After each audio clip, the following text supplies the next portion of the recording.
Vamos abrir aqui a nossa palavra, a palavra de Deus, em João capítulo 2. Evangelho de João, capítulo 2. Nós vamos ler os versos de 13 a 25. Evangelho de João 2, 13 a 25. Estando próxima a Páscoa dos judeus, subiu Jesus para Jerusalém e encontrou no templo os que vendiam bois, ovelhas e pombas, e também os cambistas assentados. Tendo feito uma azorrague de cordas, expulsou todos do templo, bem como as ovelhas e os bois. Derramou pelo chão o dinheiro dos cambistas, virou as mesas e disse aos que vendiam as pombas: Tirai daqui estas coisas, não façais da casa de meu pai casa de negócio.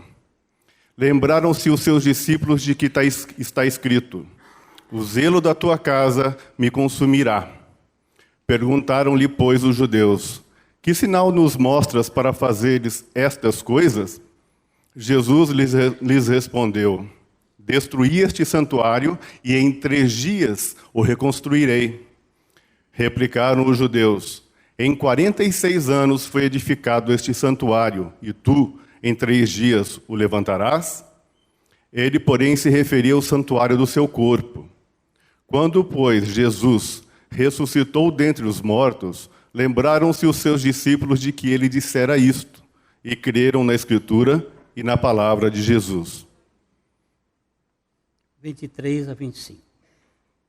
Estando ele em Jerusalém, durante a festa da Páscoa, muitos, vendo os sinais que ele fazia, creram no seu nome. Mas o próprio Jesus não se confiava a eles, porque os conhecia a todos. E não precisava de que alguém lhe desse testemunho a respeito do homem, porque ele mesmo sabia o que era a natureza humana. Senhor, abre os nossos olhos, para que vejamos além da letra, para que vejamos a pessoa do Senhor. O versículo 13 até o versículo 22, nós temos a primeira purificação do templo feita por Jesus. Jesus fez 2 purificações do templo.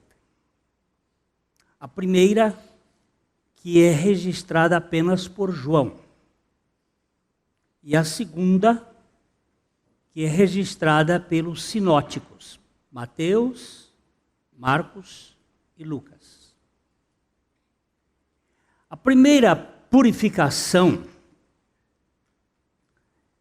ele fez logo depois do seu primeiro sinal, em Caná da Galileia, na primeira Páscoa de Jesus. A segunda purificação ele fez no final da sua caminhada terrena, na semana da sua crucificação, na última Páscoa de Jesus.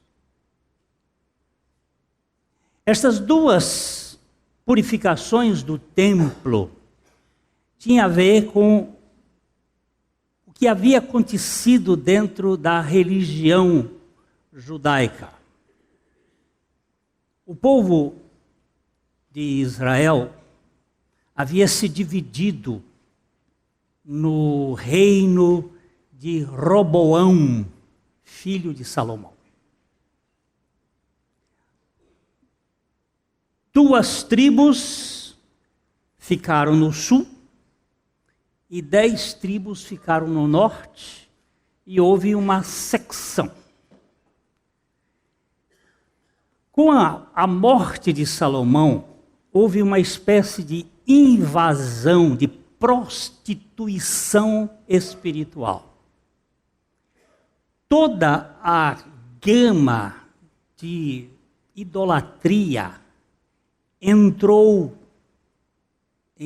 no povo judeu e o povo israelita, porque agora nós temos que dividir as 2 tribos, ficaram sendo chamadas a turma do sul de Judá e a turma do norte de Israel, mas eles ficaram infestados, emprenhados de idolatria. Todos os deuses, porque Salomão cometeu 3 equívocos que um rei não deveria fazer. Lá no livro de Deuteronômio diz que um rei não poderia multiplicar para si cavalos. Não poderia multiplicar para si ouro. E não poderia multiplicar para si mulheres. Nem cavalos, nem ouro, nem mulheres. Ninguém teve mais cavalos do que Salomão. Ele formou um exército extraordinário de cavalos. Ele chegou a vender muitas bigas para a Síria. Fazia aquelas bigas com belos cavalos e vendia, porque isso era os tanques de guerra antigos. Ninguém teve tanto ouro quanto Salomão. E também ninguém teve tantas mulheres. Não se tem registro na história da humanidade um homem que tivesse tantas mulheres quanto Salomão. 300 esposas e 700 concubinas. Era problema demais. Estas mulheres, elas fizeram uma coisa terrível, que foi implantar o sistema da idolatria. Ele casou-se com moabitas, com amonitas, com egípcias, e ele trouxe toda a idolatria destes povos, e Israel e Judá ficaram infestados de idolatria. No ano 722, antes de Cristo, Senaqueribe, rei da Síria, tomou o norte, Samaria, onde estava Israel, e destruiu e acabou. Eles praticamente foram fragmentados e se espalharam pelo mundo em 3 espécies de caminhadas. Uns foram para o norte, que seria hoje a região da Rússia, China. Uma parte veio para o Oriente, para a parte da Índia e também para o lado da África, e a outra parte veio para a Europa. Essa primeira migração ou diáspora espalhou todo o povo. Só vieram a ser conhecida esta migração recentemente com o Instituto do Templo, com a pesquisa do DNA. Porque os judeus, eles não eram enterrados em cemitérios comuns das nações, mas em cemitérios particulares. Até hoje. E com o estudo das migrações, eles foram para os cemitérios para descobrir os ossos, e com os ossos eles descobriram aonde foram as várias tribos. A tribo de Naftali, a tribo de Manassés, a tribo de Dan, eles verificaram, e pelo estudo, hoje está reconstituído o Israel, que isto é o capítulo 37 do livro de Ezequiel, o Vale dos Ossos Secos. E às vezes a gente pensa que aquilo é só metáfora, mas são realidades espirituais que Deus tem um plano e um projeto com esse povo. O povo Judá, ele ficou, era Judá e Benjamim, e foi para a Babilônia no ano 586, com Nabucodonosor. Depois ficou 70 anos lá. Ele teve uma espécie de limpeza desta idolatria, mas eles trouxeram da Babilônia algumas coisas E uma destas coisas foi a sinagoga, que foi um sistema que a Bíblia vai chamar de a casa de Satanás,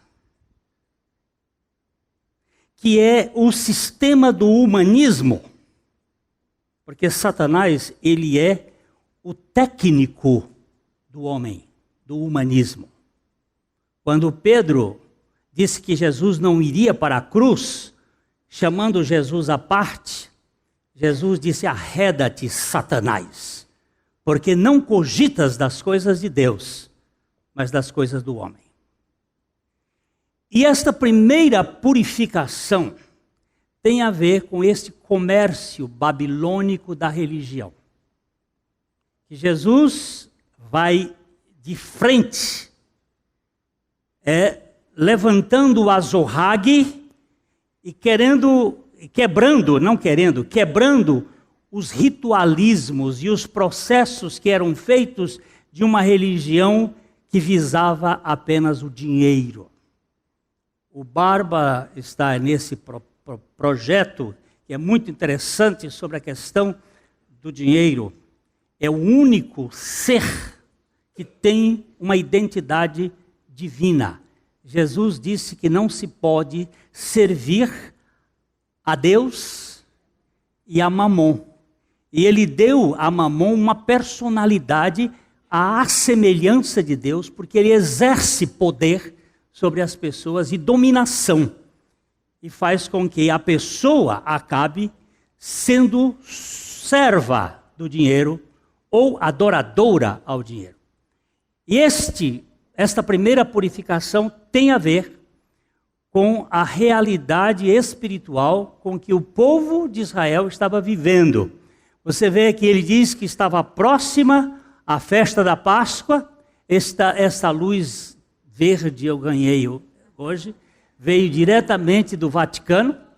Ela está assim, bem forte. E a Páscoa dos judeus é a primeira Páscoa e subiu Jesus a Jerusalém. É a primeira ida de Jesus no seu ministério a Jerusalém. O livro de João vai falar dos milagres principais de Jesus em Jerusalém e alguma coisa na Galileia, mas pouca, mais ligado a Jerusalém. E encontrou o templo, os que vendiam bois, ovelhas, pombas, e também os cambistas ali sentados. Nós já falamos sobre isto. O negócio que havia em Israel rendia muito dinheiro, assim como na Idade Média a Igreja Católica ganhou muito dinheiro com a questão das indulgências, e hoje os cristãos evangélicos e protestantes e católicos continuam negociando com a fé. Do mesmo modo. É uma negociata. Nós precisamos de dinheiro para a utilização nas coisas, mas o que se faz, muitas vezes, é simplesmente abjeto. E Jesus expulsa, fez este azorrague, ele fez de cordas, expulsou todos do templo, bem como ovelhas, bois, derramou pelo chão o dinheiro dos cambistas, virou as mesas e disse aos que vendiam as pombas: tirai daqui estas coisas, não façais da casa de meu pai uma casa de negócios, um empório, um bazar, um mercado. É a casa de meu pai. Na outra purificação, ele diz: vós tornastes a casa de meu pai num covil de ladrões.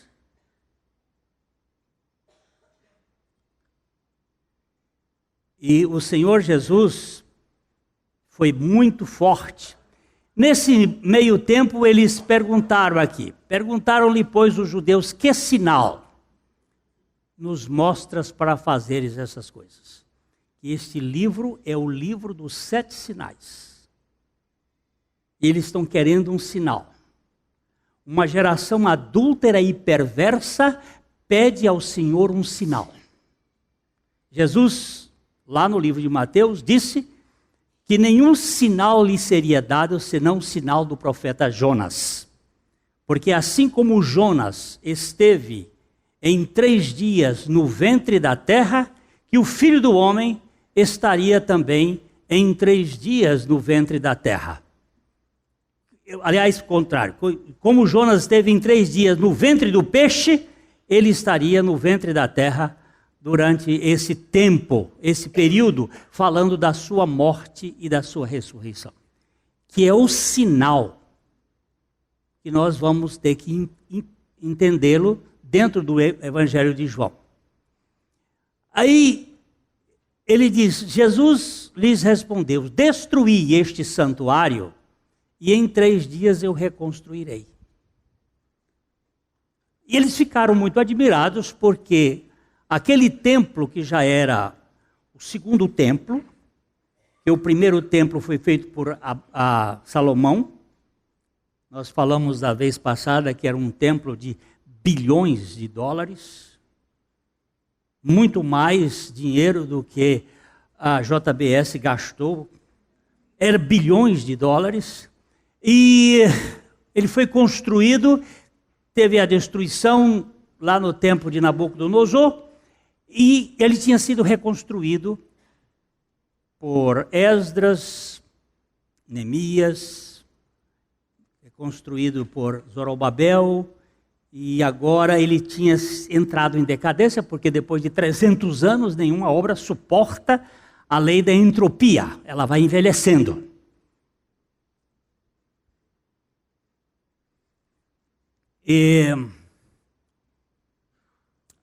Mas Jesus não estava se referindo a este templo, que ele disse que em 46 anos ele foi reedificado, porque ele estava caído, mas ele estava se referindo ao santuário do seu corpo. E nós da última vez falamos que Deus não habita em templos feitos por mãos humanas. Esse lugar aqui não é casa de Deus. Isso aqui é o lugar onde a casa de Deus se reúne periodicamente. Porque a casa de Deus somos nós. Onde 2 ou 3 estiverem reunidos em meu nome, eu estou no meio desse negócio. Deus habita em gente. O templo de Deus é a igreja, é o corpo. Nós somos o sacerdócio de Deus, nós somos o santuário de Deus, nós somos a realidade onde Deus habita. E quando Jesus ressuscitou dentre os mortos, lembraram-se os seus discípulos do que ele dissera. E aqui é a palavra. E creram na Escritura e na palavra de Jesus. Porque fé só existe por meio da palavra de Deus. Nós vamos agora para o versículo 23, que vocês vão ver uma coisa interessante. Estando ele em Jerusalém, durante a festa da Páscoa, muitos vendo os sinais que ele fazia, creram no seu nome.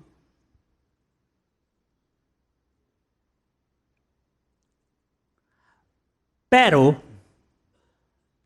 o próprio Jesus não cria neles. A palavra é a mesma. Esta daqui é a mesma palavra aqui. O próprio Jesus não se confiava, não cria neles, porque os conhecia todos. Por que que Jesus não creu neles? Porque eles creram não na palavra, mas nos sinais.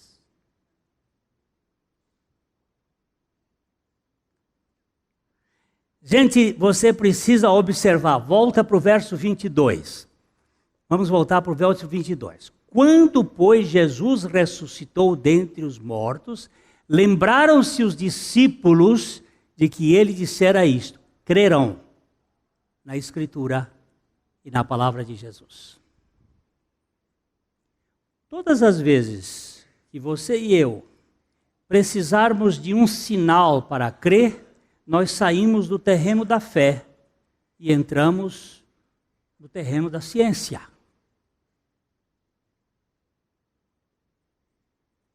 Aquilo que o olho não viu, o ouvido não ouviu e não penetrou no coração do homem, são as coisas que Deus preparou para os que o amam. Eu não preciso ver para crer. Lembram-se de Tomé? Deixa eu ver como é que vocês me recordam de Tomé. Quem foi Tomé? Discípulo de Jesus. O que aconteceu com Tomé? Quando os outros discípulos disseram que Jesus havia ressuscitado, foi que ele disse: se eu não enfiar o dedo no buraco da mão e não tocar no lugar dos cravos de modo nenhum crerei. Isto é absurdo. Você não crê porque você vê. Você só pode crer quando a palavra de Deus lhe for revelada pelo Espírito Santo.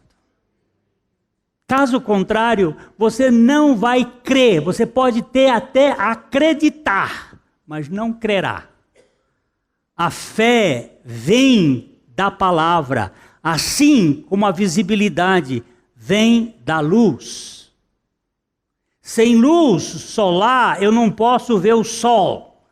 E sem a palavra de Deus, eu não posso ter fé, porque a fé é um dom de Deus por meio da sua palavra. Então esse texto aqui está dizendo que Jesus não confiava neles porque eles estavam crendo a partir dos sinais, das evidências. Se eu não vi com estes olhos que a terra há de comer, eu não vou crer. Você saiu completamente do terreno da fé e entrou no terreno da especulação científica ou qualquer outra coisa.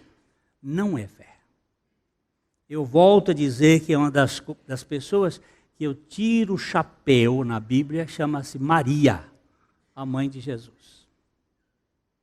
Uma jovenzinha, possivelmente 17 anos de idade, muito jovem, recebe uma visita inusitada de um ser angelical que lhe vem dizer uma coisa absolutamente incompreensível: salve agraciada, o Senhor seja contigo, bendita és tu entre as mulheres. E aí o Senhor diz: olha, você vai ser mãe. E ela fica perplexa e pergunta: como pode ser isto, se eu nunca tive relações com homem algum? E vem uma explicação absolutamente incompreensível. A sombra do Onipotente virá sobre ti, e o ente que será gerado em ti será chamado Filho do Altíssimo. A sombra do Onipotente virá sobre ti. Sombra. A Bíblia diz que Deus não tem sombra, nem variação.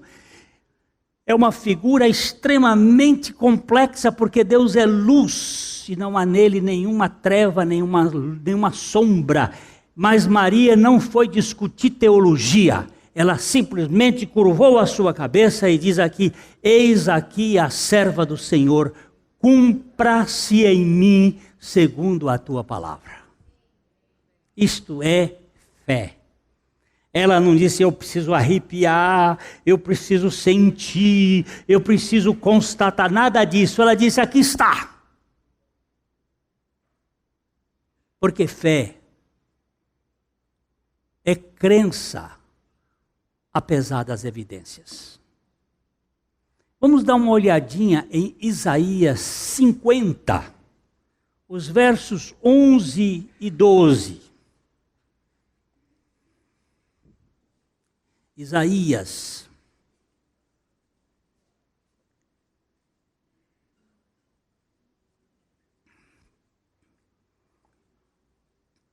Eia. Não, volta, desculpa, 10. Volta o 10 aí. Quem há entre vós Quem há... Pode ler. Quem há entre vós que tema o Senhor e que ouça a voz do seu servo? Aquele que andou em trevas, sem nenhuma luz, confie em o nome do Senhor e se firme sobre o seu Deus. Eia, todos vós que acendeis fogo e vos armais de setas incendiárias, andai entre as labaredas do vosso fogo, e entre as setas que acendestes, de mim é que vos sobrevirá isto, e em tormentas vos deitareis. Eu vou tentar fazer uma tradução, assim do meu jeito, um pouquinho para minha compreensão. Quem há entre vocês, povo de Israel, que tema o Senhor e ouça a voz do seu servo? Esse servo aqui é Cristo. Quando você lê o livro de Isaías tem 66 capítulos. O livro de Isaías tem 39 capítulos que fala das nações e dos povos e de Deus entre os povos. E tem 27 capítulos referente ao servo sofredor que veio para salvar não só o judeu, mas também as nações. Você sentiu algum sotaque neste livro? Tem 39 que fala só de um passado e tem 27 que fala de uma atualização. Tem algum sotaque que vocês nesse número veem alguma coisa? 39 e 27? A Bíblia. O Velho Testamento e o Novo Testamento. E só a partir do 40 aparece o servo sofredor, no seu sentido mais profundo. Quem há entre vós que tema ao Senhor e ouça a voz do seu servo, aquele. Porque Jesus, ele é o autor da fé. Aquele que andou em trevas, que não tinha luz, mas ele confiou no Senhor e firmou-se sobre o seu Deus, porque ele foi a pessoa que viveu 100% pela fé. Por isso que ele é o autor da fé. A fé, ela é incorporada na pessoa de Jesus Cristo. Eia todos vós que acendeis fogo e vos armais de setas incendiárias, andareis entre as labaredas do vosso fogo e entre as setas que acendeis. Vocês querem viver por emoções, por sentimentos, por alguma coisa, ou querem viver pela fé na palavra de Deus?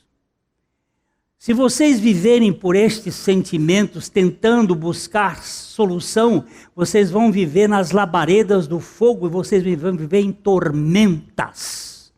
E vocês serão destruídos. Mas se vocês olharem para Jesus,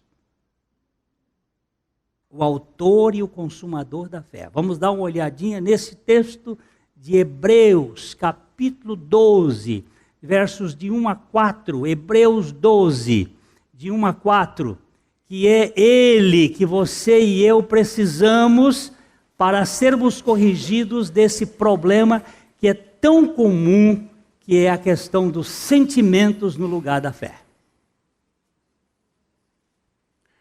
Portanto, também vós, visto que temos a rodear-nos tão grande nuvem de testemunhas, desembaraçando-nos de todo o peso e do pecado que tenazmente nos assedia, corramos com perseverança a carreira que nos está proposta. Para um tiquinho aí, por favor. Vamos voltar aqui, só dizendo. Portanto, está ligando ao capítulo 11. O capítulo 11, do começo ao fim, fala da fé.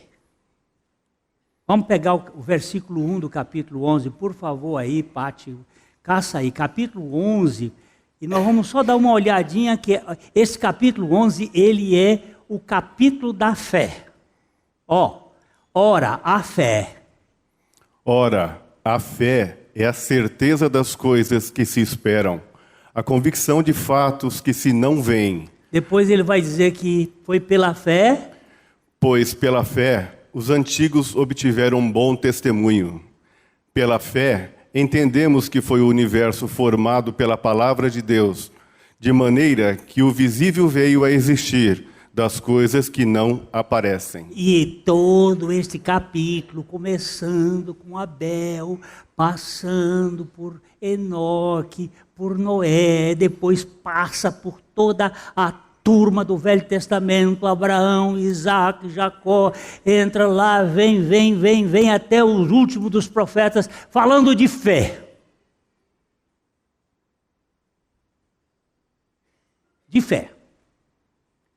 Quando ele chega lá no versículo 12, capítulo 12, verso 1, ele diz, portanto, também nós eram os hebreus da época, as pessoas que estavam naquela época, essa carta aos hebreus, portanto, também nós, visto que temos a rodear-nos uma tão grande nuvem de testemunhas, desembaraçando-nos do peso e do pecado. Por favor, não é dos pecados, mas do pecado. O que é pecado do ponto de vista de Jesus? Vamos para João capítulo 16, versículo 8 e 9. Depois a gente volta para cá. É preciso ver, porque esse é o problema do mundo atual, da igreja atual, uma igreja voltada para sentimentos e precisa de purificação de Jesus, expulsando estas coisas que levam a pessoa à escravização e não à confissão da sua fé na pessoa de Jesus Cristo. Presta atenção aí. Quando ele vier... Ele quem? Não. Ele aqui é o Espírito Santo, que ele está falando anteriormente. Quando ele vier, quando o Consolador vier... convencerá o mundo do pecado, da justiça e do juízo. Do pecado, porque não crê em mim. O pecado é não crer em Jesus Cristo. Por favor, entenda, não é acreditar em Jesus. É crer em Jesus. Qual é a diferença de acreditar e crer? Hoje de manhã, quem veio sabe. Acreditar é um ato lógico, é um ato da alma, de dar assentimento a uma realidade. Crer é entregar-se a. Sexta-feira passada, nós fomos a Brasília. Com a minha esposa, tínhamos um casamento e a minha filha. Um dia destes de fechar aeroporto em Londrina. Só 2 aviões saíram daqui. Um anterior da Gol e o nosso da TAM. E daqui a São Paulo, nós estávamos sentados exatamente num dos lugares mais privilegiados para um voo de tempestade, que é no último lugar. É aquele lugar chamado de rabo do peixe, que o avião faz assim, zim, e a minha preciosa esposa no meio, eu na ponta, a minha filha do outro lado, e eu nunca vi orações tão profundas.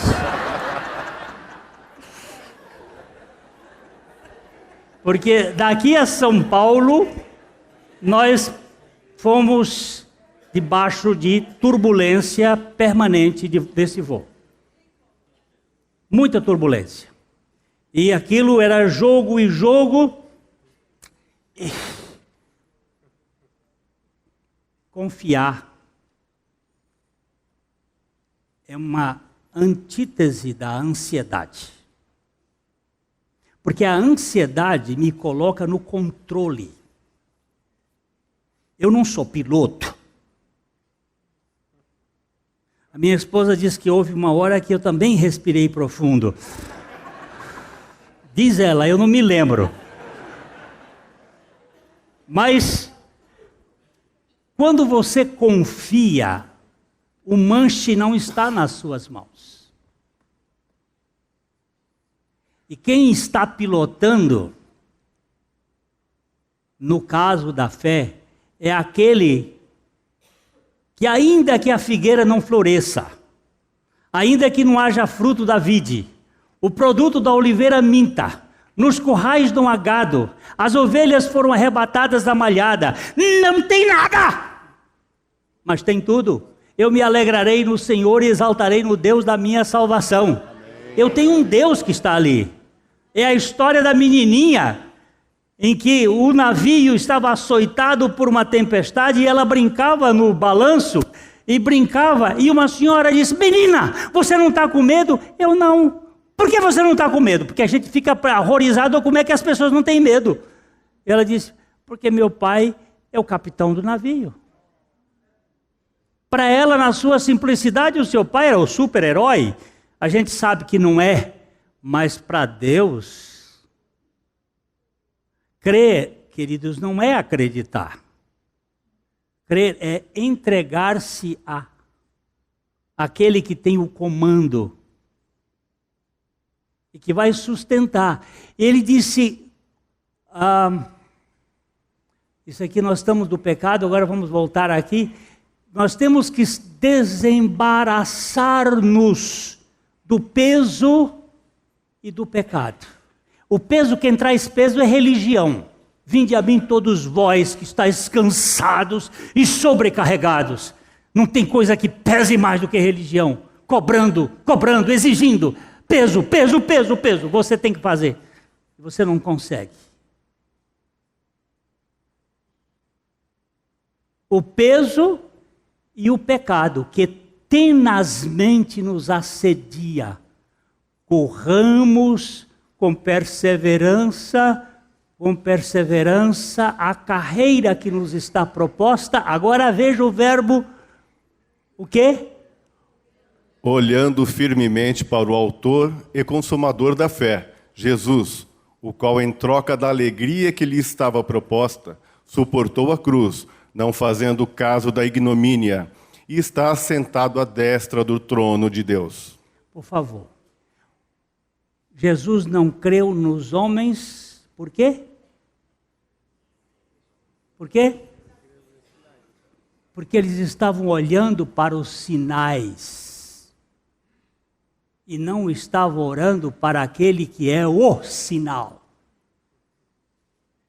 Quando você olha para evidências, você se afunda. Você e eu precisamos olhar para o autor e o consumador da fé, Jesus. Ele não disse Cristo. Porque Cristo não precisa de fé. Cristo é Deus. Fé é para homem. A Bíblia vai mostrar que o autor da fé é Jesus. Nós temos que ler a Bíblia procurando o que está escrito, não o que eu imagino. A fé vem por Cristo, mentira. A fé vem por Jesus. Veio pela encarnação do Verbo de Deus. Ele é o autor da fé, o qual, em troca da alegria que lhe estava proposta, suportou a cruz, não fazendo caso da vergonha da cruz, e está sentado à destra do trono de Deus, porque ele venceu. Agora ele diz no verso 3, Considerai, pois, atentamente aquele que suportou tamanha oposição dos pecadores contra si mesmo, para que não vos fatigueis, desmaiando em vossa alma. Agora eu vou tirar 2 pedacinhos só aqui. O Fernando deu uma leitura rápida no aquele. Considerai, pois, atentamente aquele.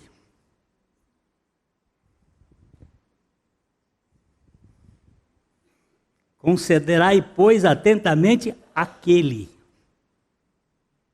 Não é considerai atentamente os sofrimentos, os problemas, as dificuldades. É considerai atentamente aquele que suportou tamanha oposição dos pecadores contra si mesmo, para que não vos fatigueis desmaiando em vossa alma. Falei hoje que eu tenho uma promessa com a igreja de tratar sobre a salvação da alma. A salvação do corpo, mais para frente. Eu já fui salvo no meu espírito e eu estou sendo salvo na minha alma. A salvação da alma. É aqui na minha alma que eu entro em paura, fatigueis, desmaiando em vossa alma. Mas como isto pode acontecer? Olhando firmemente para Jesus. Vamos para o verso 4, que eu prometi até o 4, né? Ora, na vossa luta contra o pecado, ainda não tendes resistido até ao sangue. Eu só queria lembrar que até a nossa luta é contra o pecado. O pecado é a incredulidade. Essa semana, enquanto eu estava lá em São Paulo, eu tive umas 2 noites de insônia. Eu cheguei a escrever um salmo da alma em noite escura. São as tribulações, os ataques malignos na nossa alma. Ataques terríveis para nos distrair da suficiência do Senhor Jesus Cristo. Uma hora que eu gritei silentemente, em profundo silêncio para não acordar minha esposa, mas eu gritei: você foi vencido na cruz. Aleluia.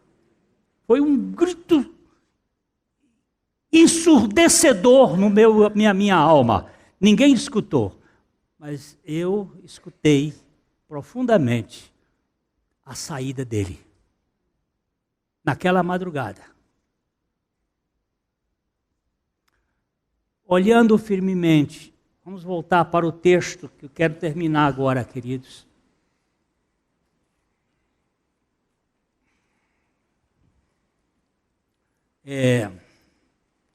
Estando ele em Jerusalém, durante a fé, é o verso 23. Estando ele em Jerusalém durante a festa da Páscoa, muitos vendo os sinais que ele fazia, mas o próprio Jesus não se confiava a ele, porque os conhecia todos e não precisava de que alguém lhe desse testemunho a respeito do homem, porque ele bem sabia o que era a natureza humana. Você confia em você? Eu não confio em mim. Eu não confio em mim, porque eu sei que eu sou incapaz de merecer confiança.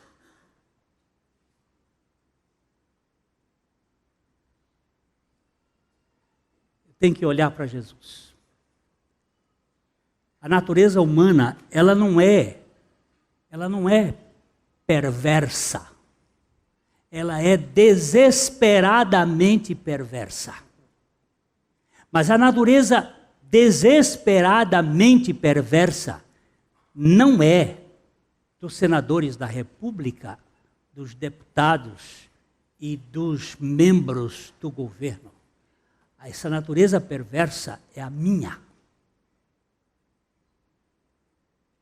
Eu não vou apontar o dedo para você, porque eu não tenho esta ordem do Espírito Santo, mas ele tem para mostrar a você quem você é, se você é confiável.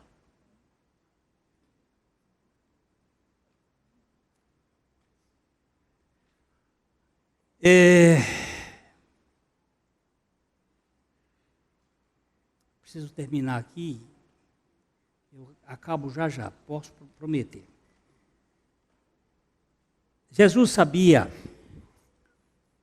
o que eles estavam pensando, Jesus sabia tudo, E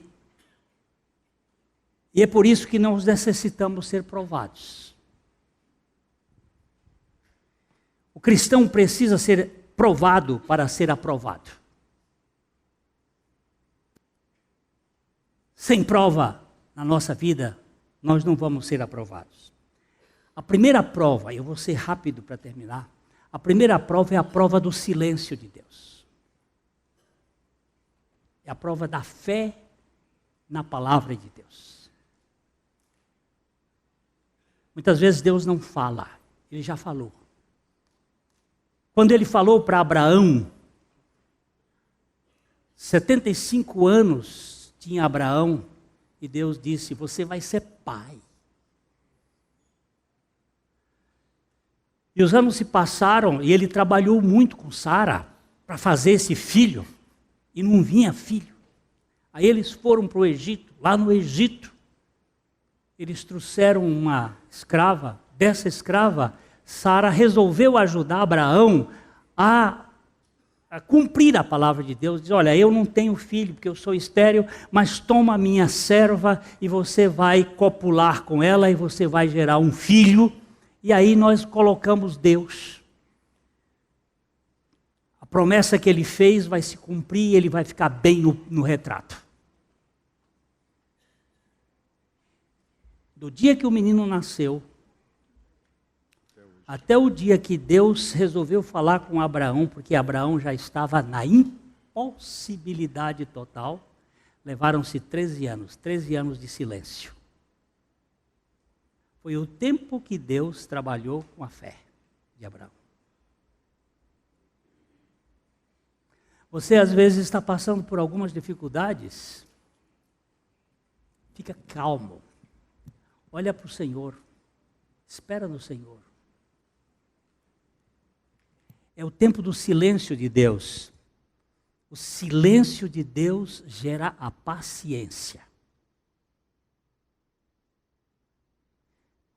SP, silêncio, paciência. A segunda prova é a prova do sofrimento pessoal. O sofrimento é uma bênção. Eu não quero sofrer, então escafeda-se deste mundo. Aqui é lugar de espinhos e cardos pós-pecado. Tem veneno de cobra, tem maribondo, tem sogra, tem tudo. Aí o que você faz? O sofrimento do tempo presente não são para se comparar com a glória que há de ser revelada. Meus irmãos, vamos dar uma olhadinha rápido. Eu estou olhando o tempo, mas James é que Tiago. Tiago 1, 2, 3 e 4. É que minha Bíblia eu só posso registrar em inglês. Os nomes, ela não dá para fazer em português, porque não tem. Quando vocês forem aprender, eu vou ensinar para vocês. Tem que botar os preâmbulos do tempo do coisa em inglês. Tiago 1, 2, 3 e 4. Meus irmãos, tende por motivo de toda alegria o passardes por várias provações, sabendo que a provação da vossa fé, uma vez confirmada, produz perseverança. Ora, a perseverança deve ter ação completa, para que sejais perfeitos e íntegros, em nada deficientes. Fernando, quantas são as provações? Todas, um monte. Várias. Quantos são várias? Varia. São várias. Olha, meus irmãos, tende por motivo de toda alegria o passardes por várias provações. Está com provação, Marlise?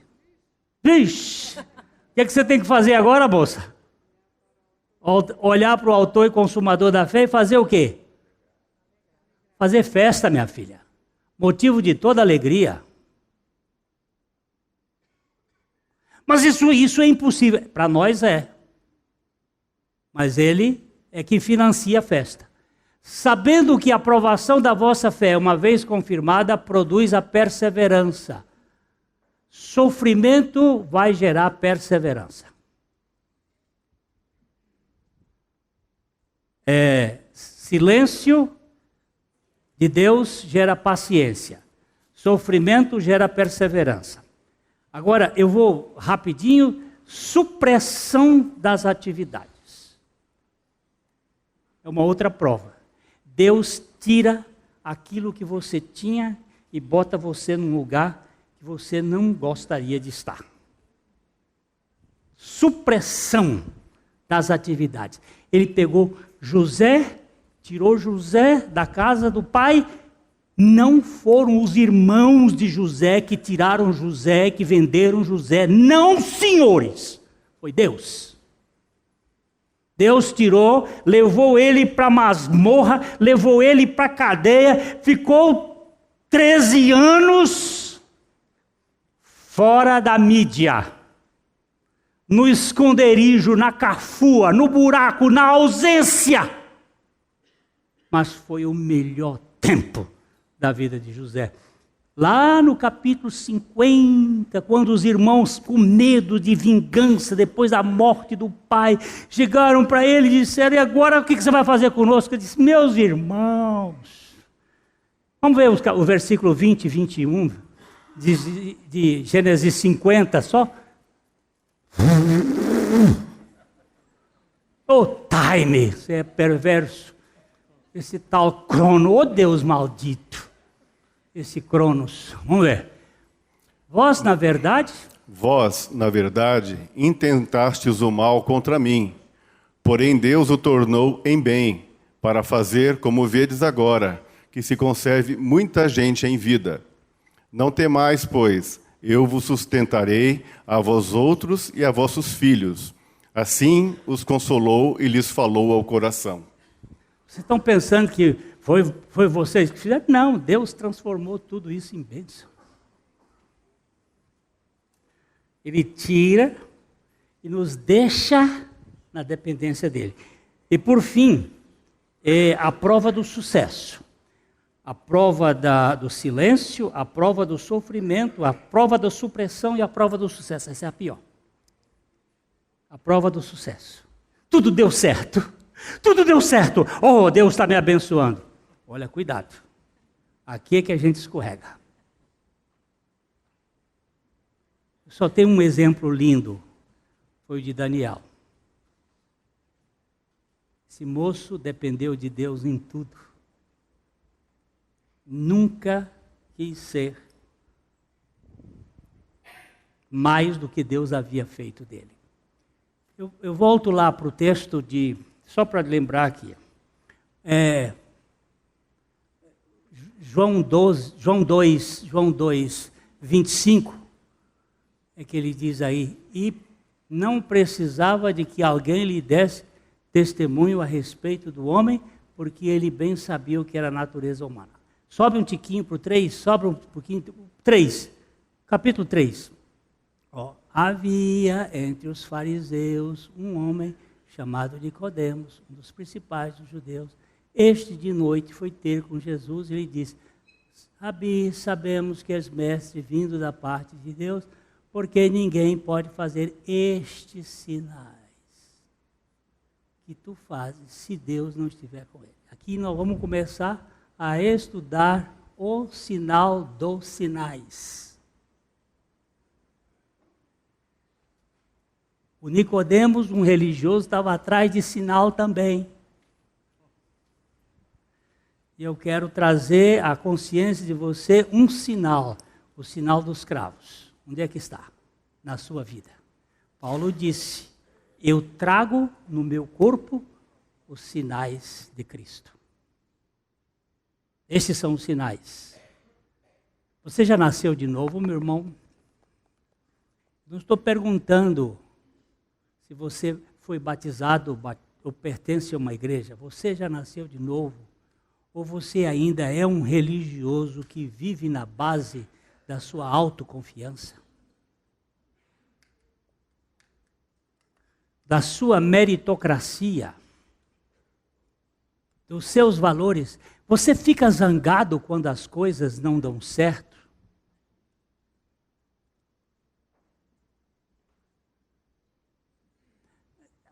Fica mais prático assim, né? Fica mais prático. Você gostaria de estar no manche do avião da vida? Controlando as coisas? Ok?